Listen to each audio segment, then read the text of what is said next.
এক গ্রামে এক কাঠুরে বসবাস করত। সে একদিন জঙ্গলে কাঠ কাটতে গেল।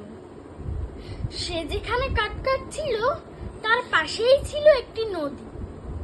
নদীটি খুব গভীর ছিল। কাঠ কাটতে কাটতে হঠাৎ করে তার কুড়ালটি নদীতে পড়ে গেল। সে খুব দুঃখিত হলো, কারণ এটিই ছিল তার আয়ের একমাত্র মাধ্যম। সে নদীর তীরে বসে কাঁদতে লাগলো। হঠাৎ করে এক সুন্দরী পরী এসে তাকে মিষ্টি গলায় বলল, তোমার কি হয়েছে? তুমি কাঁদছো কেন? কাঠুরেটি কাঁদতে কাঁদতে বলল, আমার কুঠারটি নদীতে পড়ে গেছে। এটি আমার আয়ের একমাত্র মাধ্যম ছিল, আর আমার কাছে অন্য কোনো কুঠারও নেই।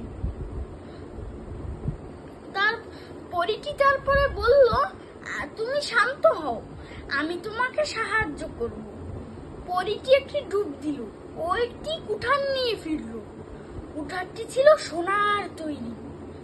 পরীটি কাঠুরেকে জিজ্ঞাসা করলো, এটা কি তোমার কুঠার? কাঠুরে বলল, না না, এটা আমার কুঠার না। পরীটি দ্বিতীয়বার ডুব দিল। সে এবার একটি রূপার কুঠার নিয়ে আসলো। সে বলল, এটা কি তোমার কুঠার?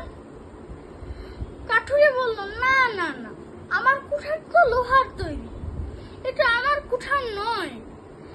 সে তৃতীয় এবং শেষবারের মতো ডুব দিল। এবার সে তার আসল কুঠারটি নিয়ে ফিরে আসলো। এবার পরীটি জিজ্ঞাসা করলো, এটা কি তোমার কুঠার? কাঠুরিটি হাসি মুখে বলল, হ্যাঁ হ্যাঁ, এটাই আমার কুঠার, এটাই এটাই।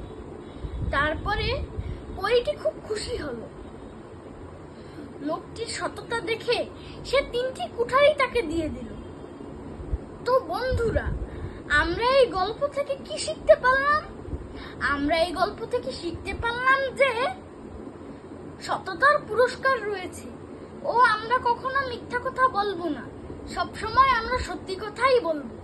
ধন্যবাদ।